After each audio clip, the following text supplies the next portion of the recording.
ॐ श्री परमात्मने नमः। अथ अष्टमोऽध्यायः। अर्जुन उवाच किं तद्ब्रह्म किमध्यात्मं किं कर्म पुरुषोत्तम अधिभूतं च किं प्रोक्तमधिदैवं किमुच्यते अधियज्ञः कथं कोऽत्र देहेऽस्मिन् मधुसूदन प्रयाणकाले च कथैज्ञेयोऽसि नियतात्मभिः। श्रीभगवानुवाच अक्षरं ब्रह्म परमं स्वभावोऽध्यात्ममुच्यते भूतभावोद्भवकरो विसर्गः कर्मसंज्ञितः अधिभूतं क्षरो भावः पुरुषश्चाधिदैवतम् अधियज्ञोऽहमेवात्र देहे देहभृतां वर अन्तकाले च मामेव स्मरन् मुक्त्वा कलेवरं यः प्रयाति समद्भावं याति नास्त्यत्र संशयः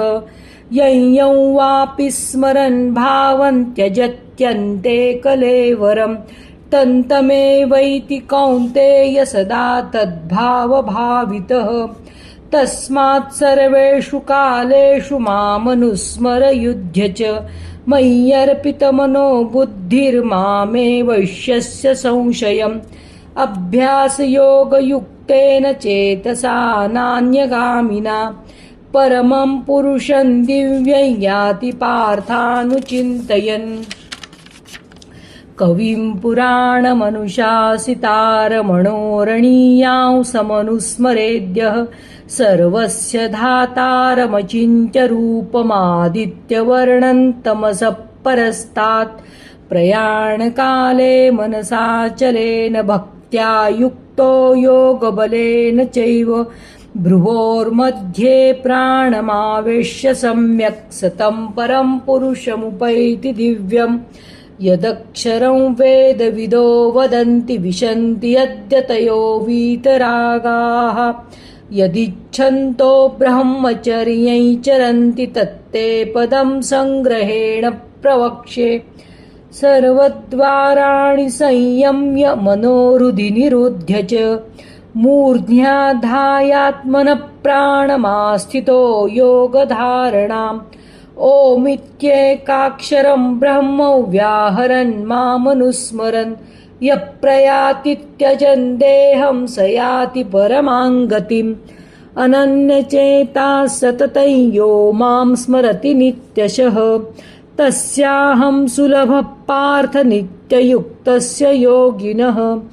मामुपेत्य पुनर्जन्म दुःखालयमशाश्वतम् नाप्नुवन्ति महात्मानः संसिद्धिं परमां गताः आब्रह्मभुवनालोकः पुनरावर्तिनोऽर्जुन मामुपेत्य तु कौन्तेय पुनर्जन्म न विद्यते सहस्रयुगपर्यन्तमहर्यद्ब्रह्मणो विदुः रात्रियुगसहस्रान्तान्ते होरात्रविदो जनाः अव्यक्ताद्व्यक्तयः सर्वः प्रभवन्त्यहरागमे रात्र्यागमे प्रलीयन्ते तत्रैवाव्यक्तसंज्ञके भूतग्रामस्य एवायं भूत्वा भूत्वा प्रलीयते रात्र्यागमे वशः पार्थ प्रभवत्यहरागमे परस्तस्मात्तु भावोऽन्यो व्यक्तो व्यक्तात् सनातनः यस्य सर्वेषु भूतेषु नश्यत्सु न विनश्यति अव्यक्तोऽक्षर इत्युक्तस्तमाहुः परमां गतिं यं प्राप्य न निवर्तन्ते तद्धाम परमं मम पुरुषस्य परः पार्थ भक्त्या लभ्यस्त्वनन्यया यस्यान्तस्थानि भूतानि येन सर्वमिदं ततं यत्र काले त्वनावृत्तिमावृत्ति चैव योगिनः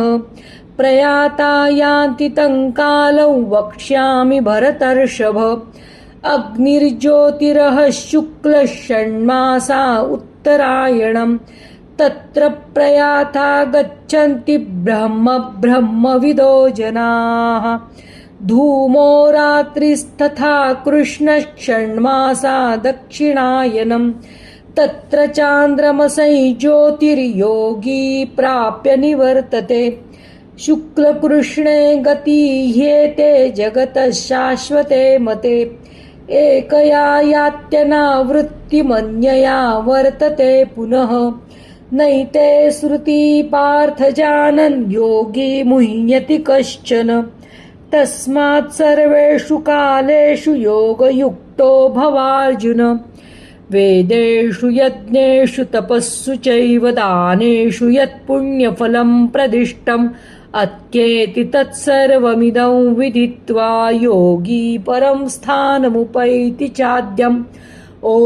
तत्सदिति श्रीमद्भगवद्गीतासु